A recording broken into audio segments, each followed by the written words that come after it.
¿hay enigmas en la Biblia o no los hay? Hay, sí. ¿Alguno conocido o no? Bueno, un enigma es una frase que encierra un significado encubierto y que tiene el propósito de hacer pensar y tratar de descubrir, pues, qué es lo que querrá decir, ¿no? Y de alguna manera es un desafío para ver el nivel de inteligencia de las personas, ¿no? Hasta dónde son capaces de averiguarlo. Por un lado, el deseo de saber y por otro, pues el ver hasta dónde llega. Es interesante que el libro de Proverbios, que luego hablaremos de los Proverbios, dice el versículo 6, que en parte también fueron escritos con el propósito de poder entender, entre otras cosas, los enigmas. Así que conforme leemos mucho Proverbios y aprendemos Proverbios, nos va a dar habilidad para descifrar enigmas.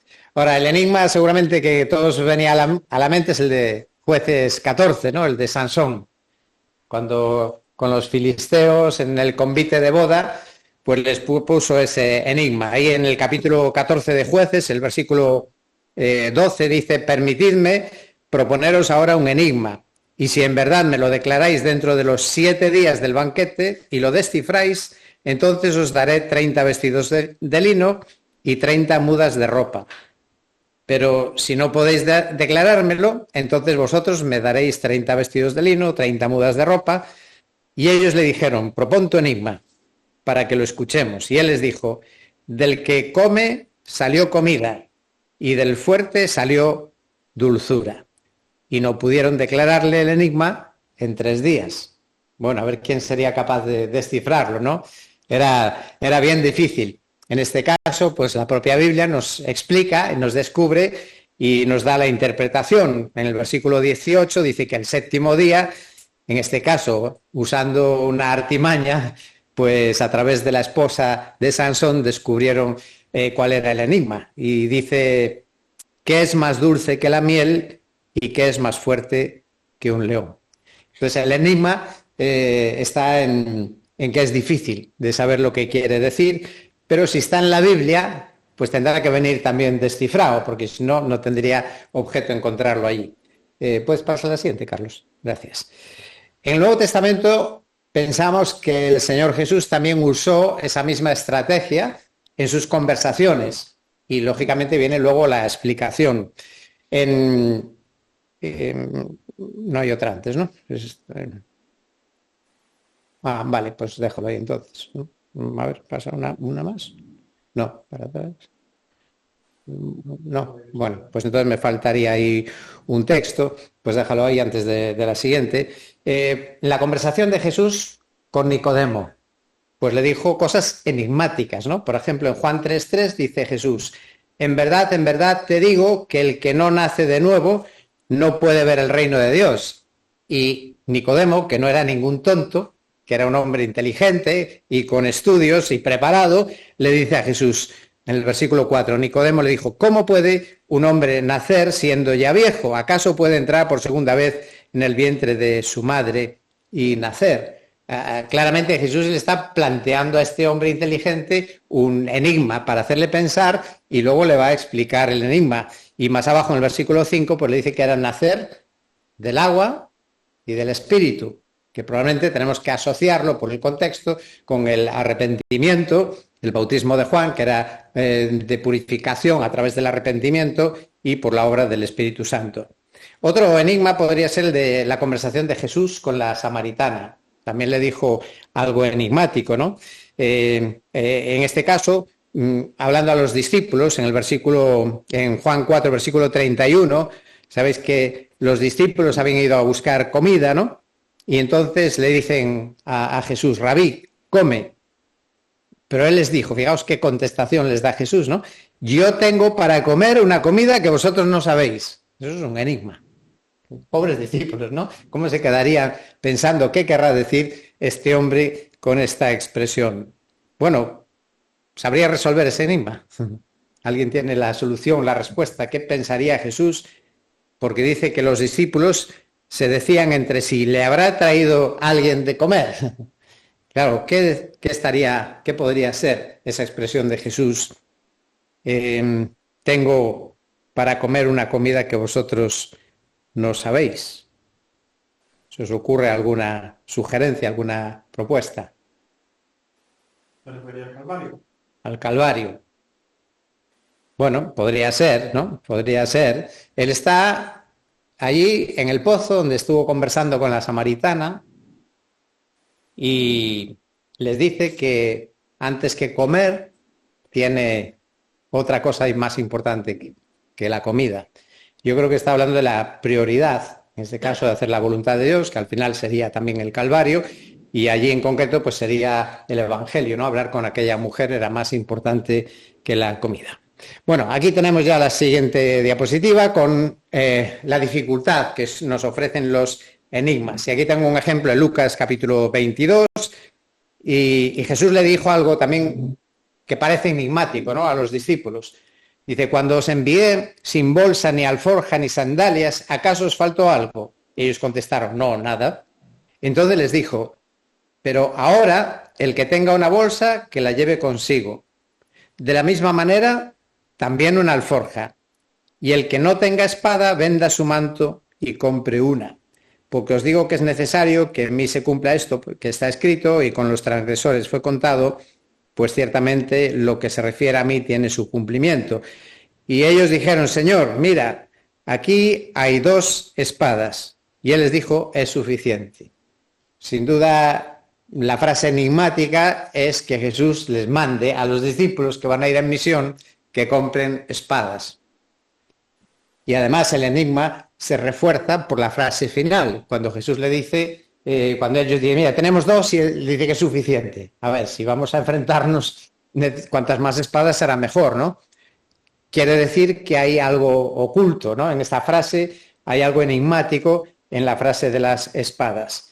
Y quizá lo que tenemos que entenderlo en el contexto, estos enigmas se entienden en el contexto de la misión, que necesitamos valor, ¿no?, para la misión.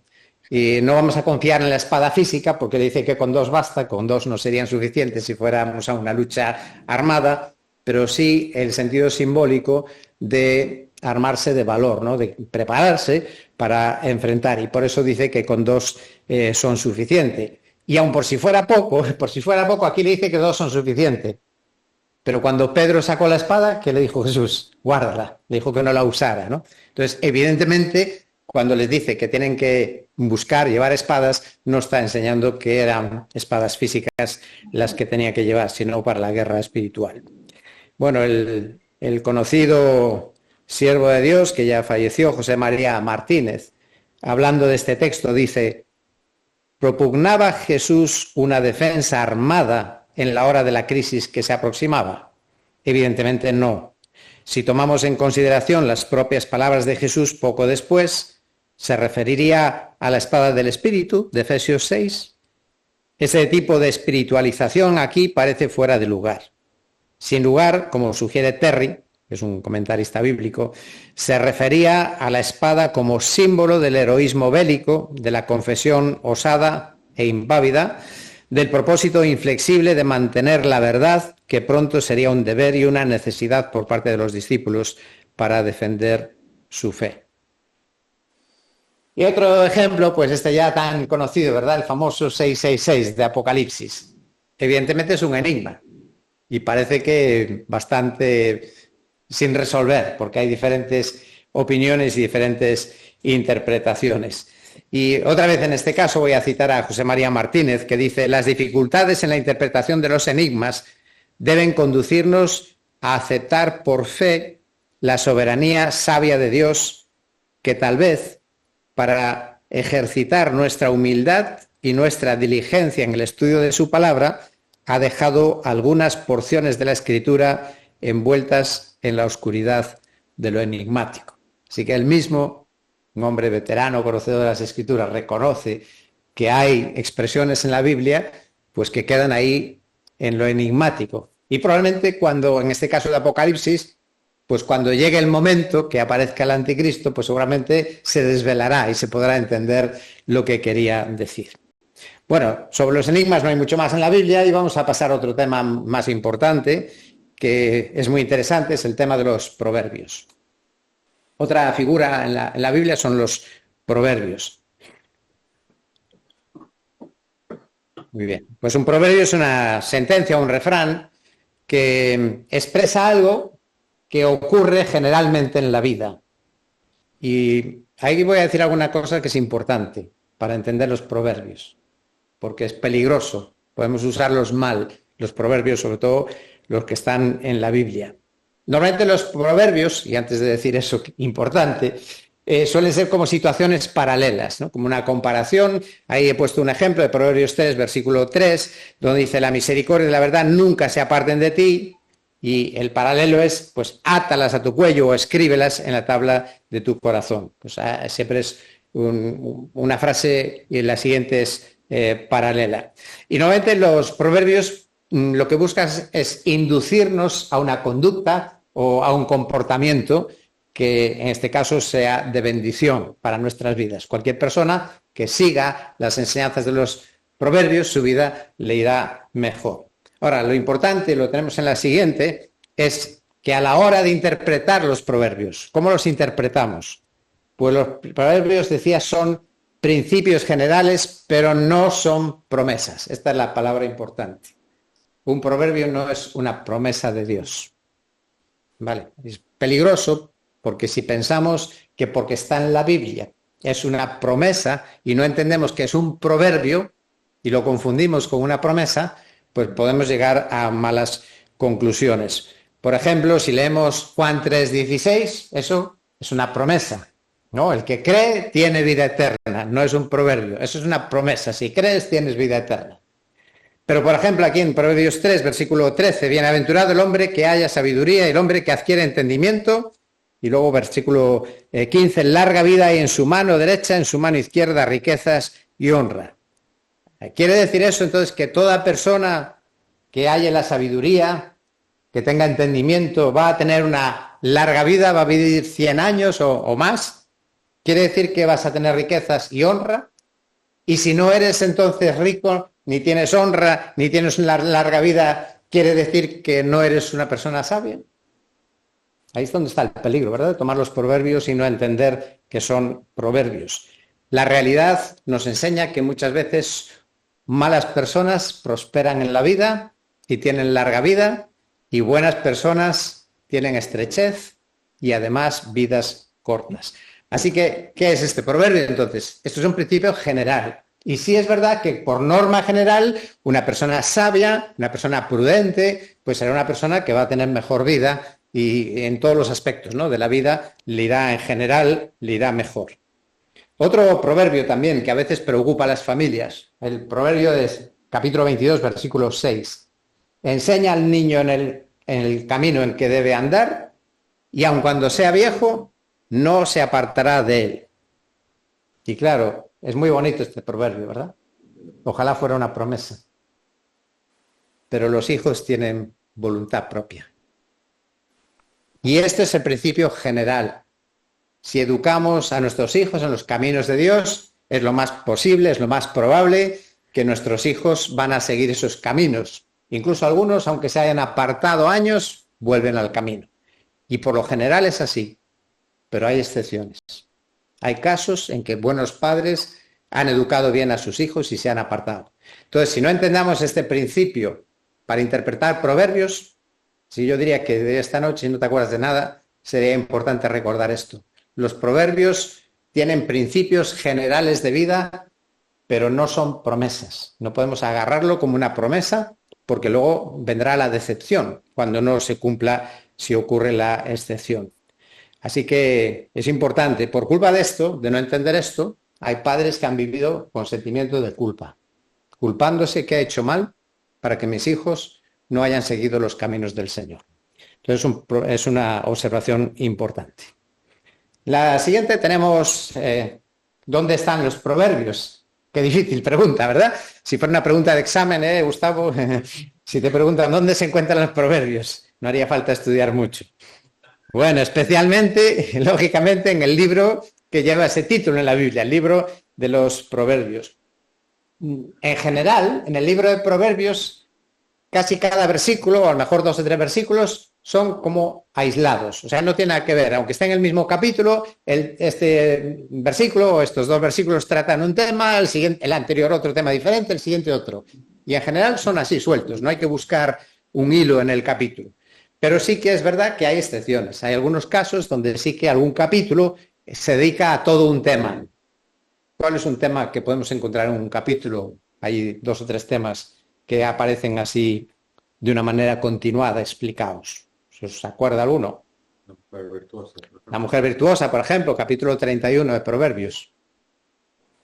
La sabiduría, capítulo 8, está dedicado a la sabiduría y algún capítulo más, ¿no? Y bueno, hay algunos casos más, ¿no? Sí, lo que pasa es que no os atrevéis a decirlo. Pero la necedad. Hay un capítulo muy interesante, importante para gente joven y no joven, que es el del adulterio también. El capítulo 5 está dedicado al tema del adulterio. Pues importante, ¿no? Muy, muy práctico. Entonces, en general los proverbios son sueltos, pero a veces nos podemos encontrar que hay que estudiarlo todo seguido porque nos va a exponer diferentes aspectos de un tema. Dicho eso, creo que una manera útil, práctica de estudiar el libro de proverbios es estudiarlo por temas. Pues coges un tema, pues voy a ver qué dicen todos los proverbios de la vida, de la Biblia, por ejemplo, o de proverbios acerca de la sabiduría. O qué dice acerca de la necedad, o qué dice acerca de una persona prudente, o qué nos dice acerca de la pereza, de ser perezoso, qué consecuencias tiene. Yo lo hice hace años y llegué a un punto que casi ya me cansé de estudiar todos los temas y personajes que encontraba ahí, porque son muchísimos, pero fue muy enriquecedor poder coger así un tema y ver todos los consejos prácticos que tenemos en la escritura sobre cada uno de esos temas. Bueno, pero ¿hay proverbios fuera del libro de proverbios en la Biblia? ¿Habrá algún proverbio? Bueno, están un poco más escondidos. Están escondidos. Ahí, en otras partes, ya no lo puse ahí, creo que no los tengo puestos.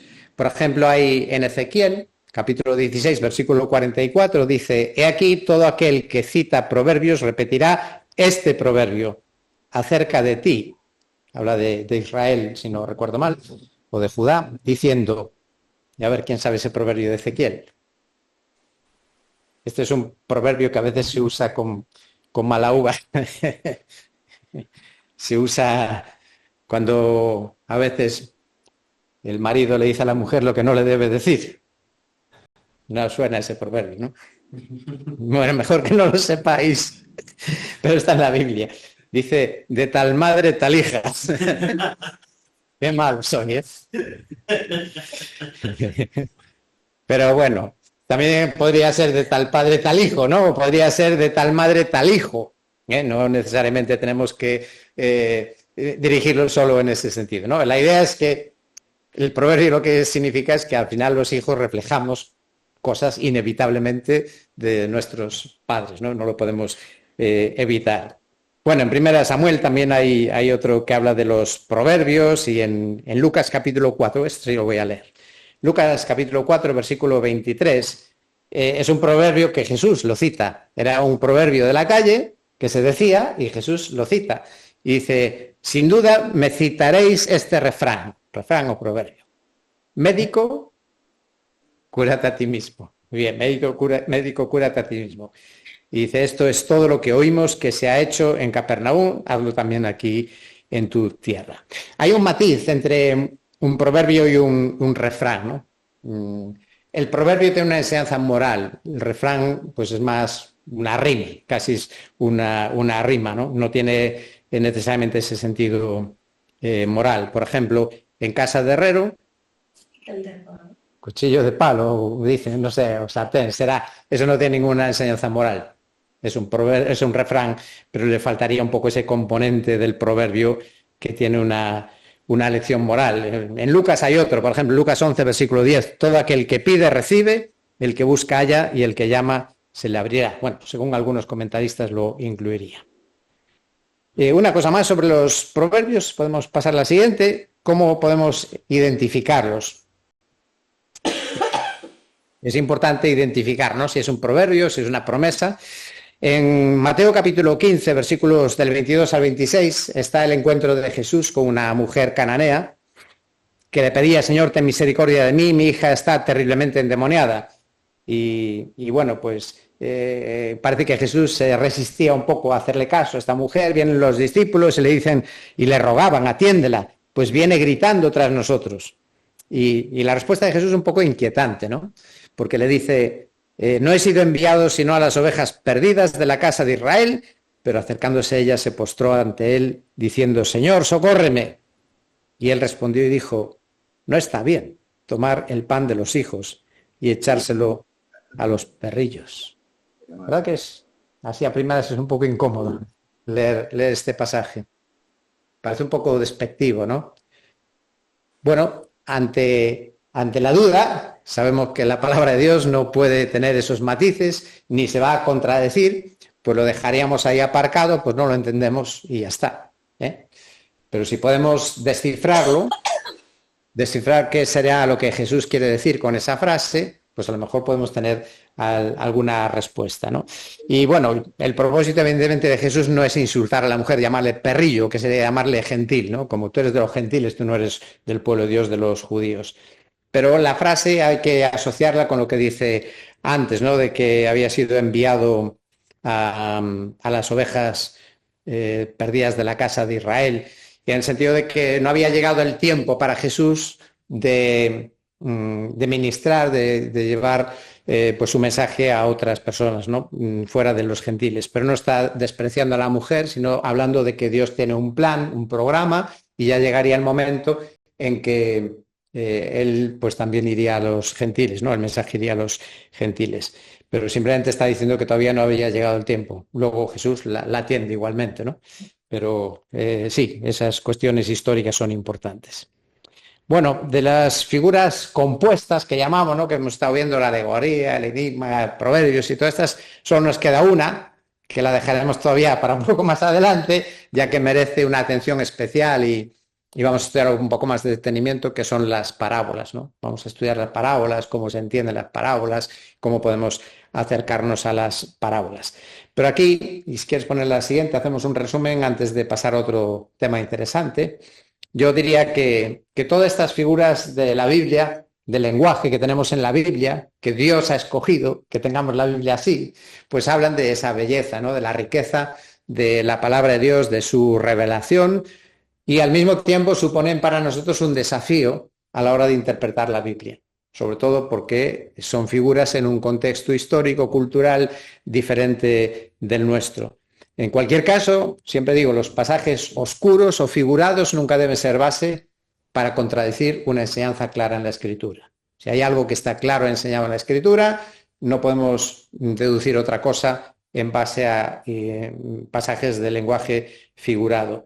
Y siempre creo que esta es la clave para entender la Biblia, es tener un conocimiento amplio de las Escrituras. Y cuando vemos que las Escrituras claramente van en una dirección, si hay un pasaje que parece que no encaja, pues si no entendemos el motivo lo dejamos aparcado, pero nunca va a ir en contra del contexto general, que siempre lo vamos a entender mejor. Bueno, ¿qué tal con las figuras y los símbolos? ¿Qué os parece eso? Bueno, enriquece, pero tiene su desafío. Vamos al siguiente capítulo, hasta donde tengamos ahora unos minutos, que me parece un tema muy interesante. Además, es una figura de lenguaje única en la Biblia. No existe en la literatura. Entonces tiene su interés, ¿vale? Es lo que se conoce como la tipología. Sí, gracias, Carlos. Sí, ya puedes pasar ahí. Ahora, ¿por qué tenemos en la Biblia el tabernáculo? ¿Por qué Dios diseñó el tabernáculo con sus ritos, sus ceremonias, sus materiales y sus muebles específicos que Dios ordenó que tenían que ser así? ¿Por qué tenemos los ritos del Antiguo Testamento? Si al final Dios dijo eso, ahora ya no vale, y viene Cristo, ¿no? Y muere en la cruz y dice ya todo aquello no hace falta. ¿Por qué entonces Dios diseñó que durante un tiempo de la historia hubiera un tabernáculo y hubiera muebles y hubiera todas aquellas cosas? ¿Le veis algún sentido? ¿Por qué no vendría Cristo ya entonces en el tiempo de Moisés, por ejemplo, ¿no? Y ahorrarse todo aquello? ¿Tenía algún sentido, algún propósito? Didáctico, ¿no? Pues sí, sobre todo cuando no tenían la Biblia como nosotros, que podían leerla. Pues era necesario recurrir a cosas visuales, el tacto, que podían ver y tocar. Ponemos la siguiente, el discurso de Esteban, Hechos capítulo 7, versículo 4, sabéis cuando lo van a matar a Esteban, y él lanza un discurso y explica, entre otras cosas, hace referencia precisamente al tabernáculo, y dice, nuestros padres tuvieron el tabernáculo del testimonio en el desierto, tal como le había ordenado que lo hiciera aquel que habló a Moisés, es decir, el Señor, conforme al modelo que había visto. O sea, Moisés vio un modelo, el Señor le dio una revelación de un modelo, con lo cual era muy importante. El tabernáculo no fue una ocurrencia que se le ocurrió a Moisés y a Aarón, vamos a hacer aquí un templo para que no vayan a otros dioses, sino que específicamente Dios incluso le mostró, le hizo visualizar cómo sería aquello que tenía que construir. Y en Éxodo 25, donde están las instrucciones, que bueno, ahí son muchos capítulos con todos los detalles de las instrucciones, pues el Señor le dijo a Moisés que hagan un santuario, es decir, el tabernáculo, la tienda de reunión, que hagan un santuario para mí, para que yo habite entre ellos. Y luego fijaos cómo insiste, conforme a todo lo que te voy a mostrar, conforme al diseño del tabernáculo, es decir, lo que había visto en Moisés en el cielo, y al diseño de todo su mobiliario, así lo haréis. Y mira que los hagas según el diseño que te ha sido mostrado en el monte. Entonces debía ser muy importante esto, ¿no? Que el Señor le dice a Moisés, oye, no lo hagas a tu gusto, ¿no? Porque podría decirle a Moisés, oye, pues a ver, busca por ahí unos arquitectos y vamos a construir un templo para mí, ¿no? Y hacerlo como a vosotros os parezca mejor. No, el Señor tenía instrucciones específicas de lo que tenían que hacer. ¿Y por qué sería eso? ¿Por qué tendría que tener tanto cuidado, ¿no? En el diseño, cada mueble? Por eso vale la pena estudiar el tabernáculo y el templo, ¿no? Y entender esos muebles, porque algo tienen algo especial. Bueno, porque pretendía enseñar verdades. Estaban para comunicar, diseñado todos los detalles para comunicar verdades. Y por eso tiene una gran riqueza estudiar el tabernáculo para descubrir esas verdades. Hace años entró aquí un sacerdote católico romano y tuve una buena conversación con él, más de una ocasión, era el párroco de aquí al lado. Y le enseñé el local, y le enseñé un cuadro que teníamos allí en la pared, que estaba precisamente en el tabernáculo. Y le empecé a explicar, mira, este es el altar del sacrificio, y este es el lavacro, y esta es la tienda de reunión, y esta es la parte, y le expliqué el significado y también lo relacioné con la persona de Cristo, porque al final todo eso apunta a Cristo. Y se quedó callado, no dijo ni palabra.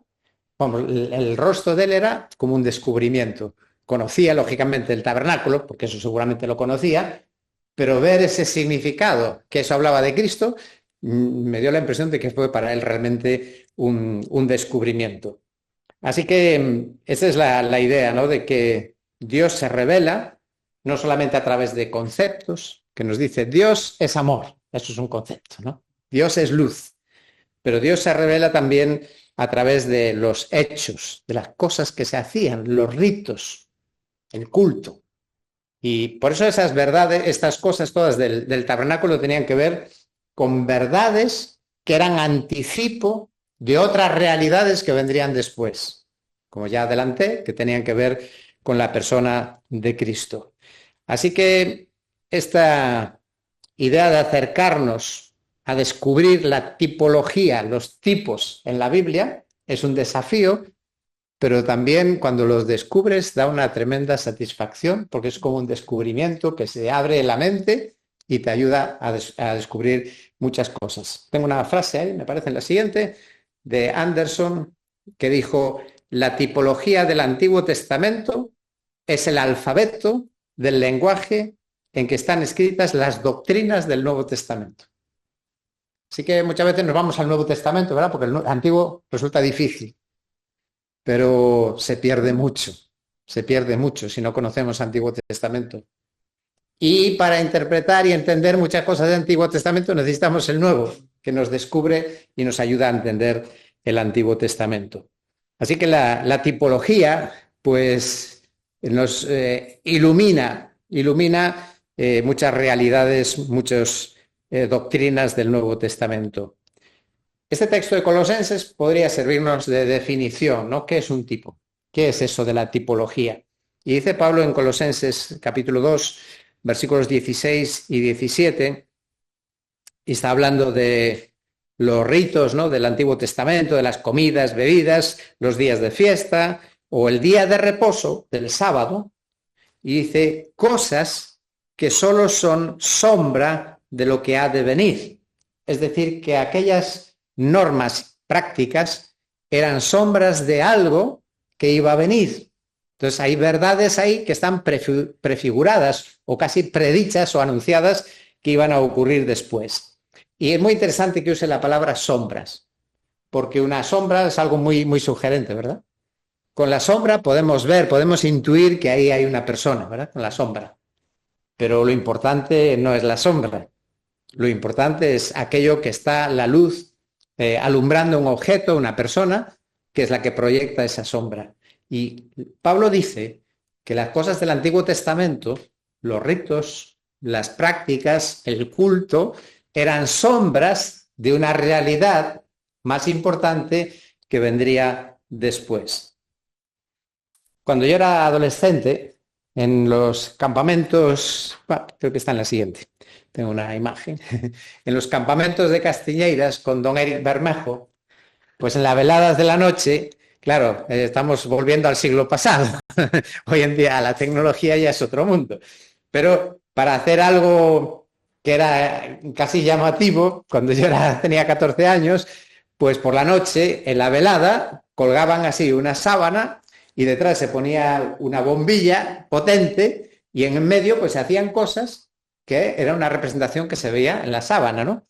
Y a él la que le gustaba hacer a don Eric, y bueno, pues resultaba bastante simpática, pues supuestamente a uno de nosotros lo cogía, lo acostaba allí como sobre una mesa y con un cuchillo se veía como le abría el cuerpo y le empezaba a sacar las tripas, que claro, eran chorizos.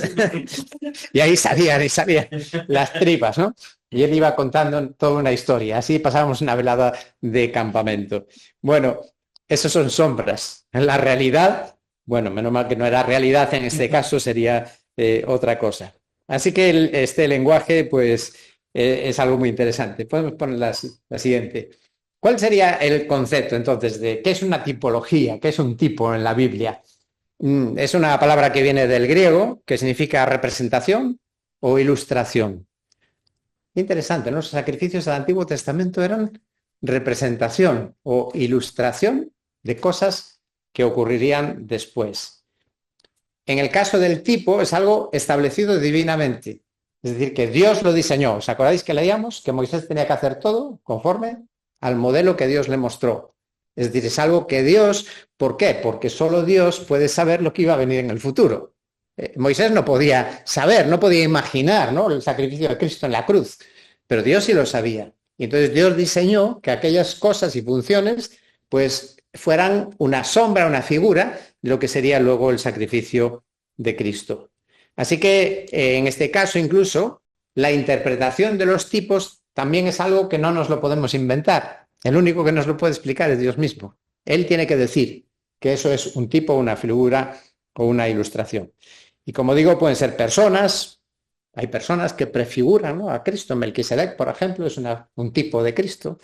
Hay también pues sucesos, instituciones, objetos, etc.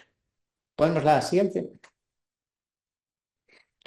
¿Cuál sería el propósito? ¿Por qué se le ocurrió a Dios comunicar verdades de esa manera? Bueno, algo lo anticipabais, ¿no?, que era una manera gráfica que podíamos entender mejor las verdades.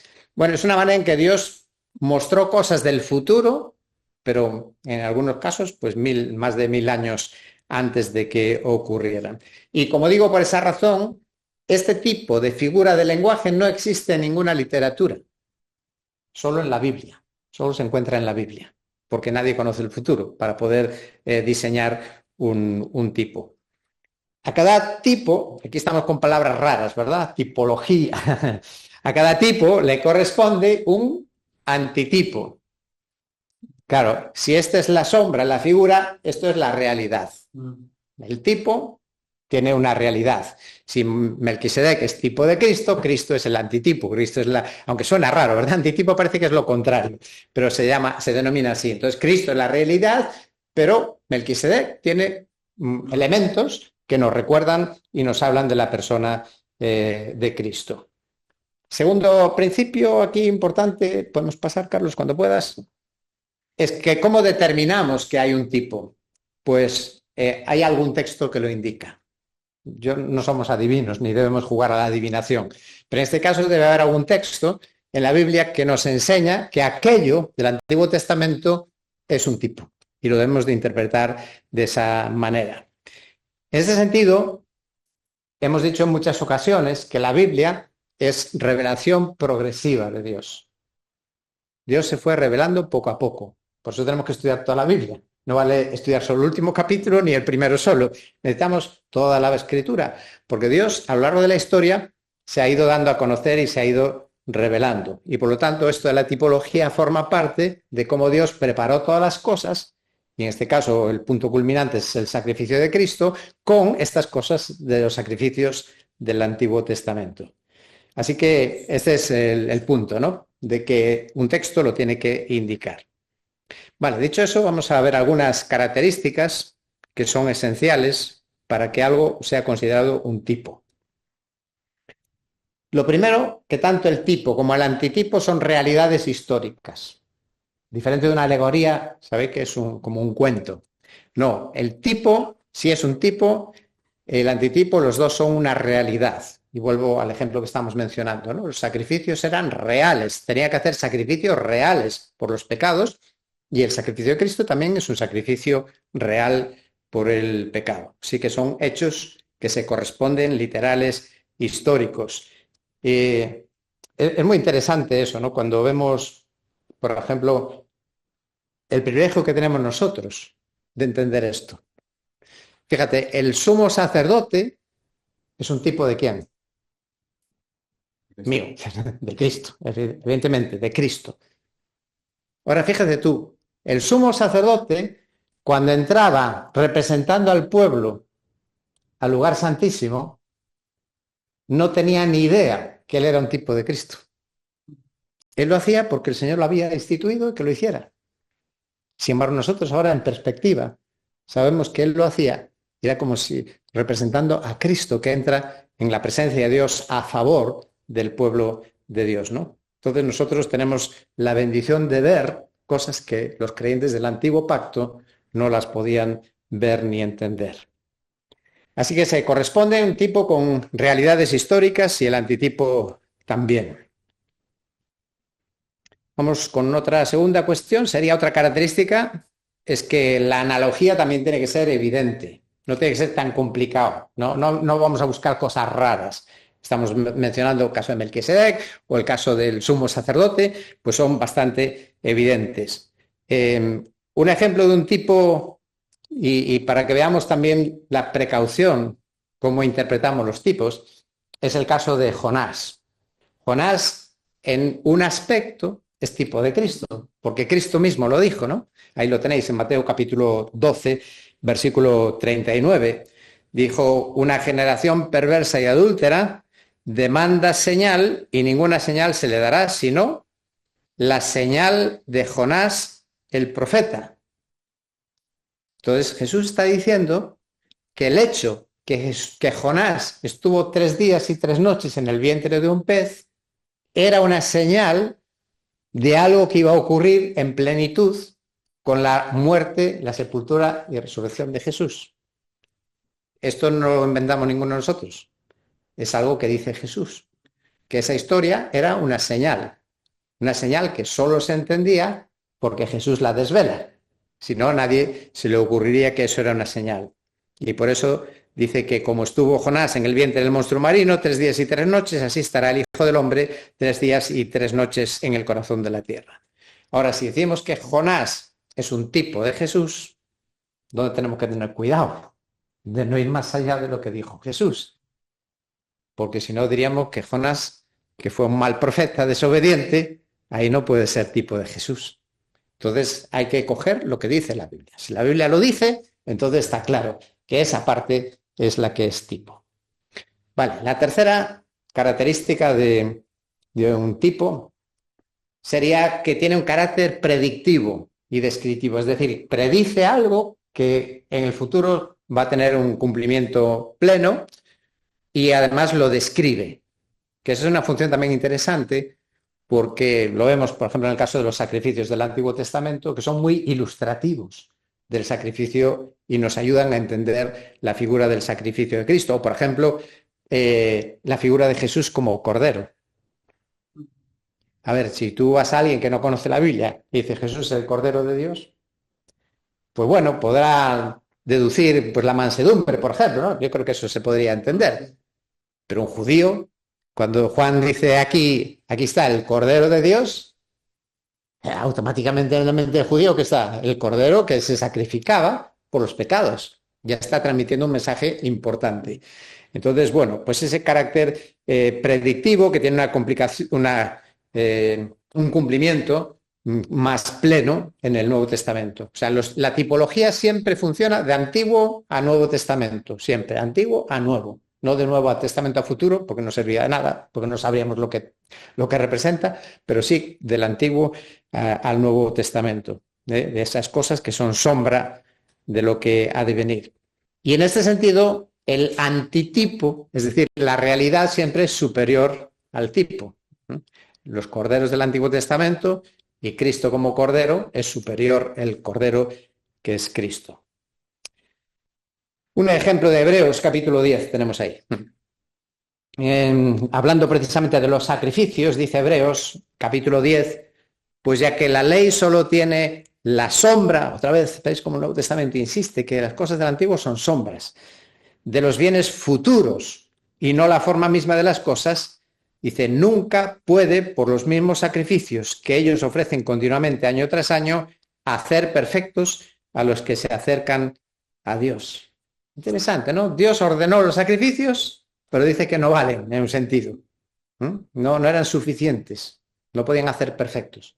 Pero era parte del diseño de Dios, de comunicar el plan de la salvación, del perdón de pecados, empezando por ahí hasta que se cumpliese de una manera completa en Cristo.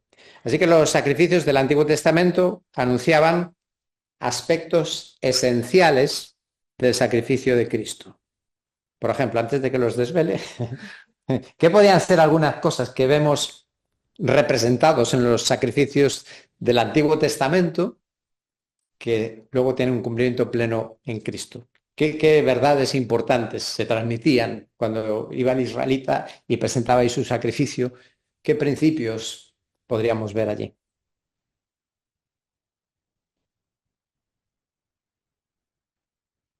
Ninguno. Vale. ¿Cómo se dice? Expresión o dispersión de la sangre. ¿Y para qué hacía eso? Para limpiar los pecados. Purificar, ¿no? Sí. Entonces aquí un concepto sería purificar. También era una oveja sin mancha para representar a Cristo. La sustitución también, porque tenía que morir era el pecador, pero en su lugar iba la ovejita a morir, ¿no? Bueno, no vamos a estar aquí, podemos estar toda la noche con este tema. Vamos a poner solo unos ejemplos de cómo la palabra misma aplica y nos dice que eso es un tipo, nos muestra que eso era un tipo. Dice en Hebreos 9, 13, 14, si la sangre de los machos cabríos y de los toros y la ceniza de la becerra rociada sobre los que se han contaminado santifican para la purificación de la carne, cuanto más la sangre de Cristo, y dice, purificará vuestra conciencia. Así que sí que purificaban, pero en mayor plenitud purifica pues la obra de Cristo. O la remisión de pecados en el capítulo 9, versículo 15, dice que Jesús es mediador de un nuevo pacto a fin de que habiendo tenido lugar una muerte para la redención de las transgresiones que se cometieron bajo el primer pacto, los que han sido llamados reciban la promesa de la herencia eterna. Así que también la remisión de pecados, ¿no? También estaba en el Antiguo Testamento y Cristo muere para redimirnos, ¿no? Para la remisión de los pecados.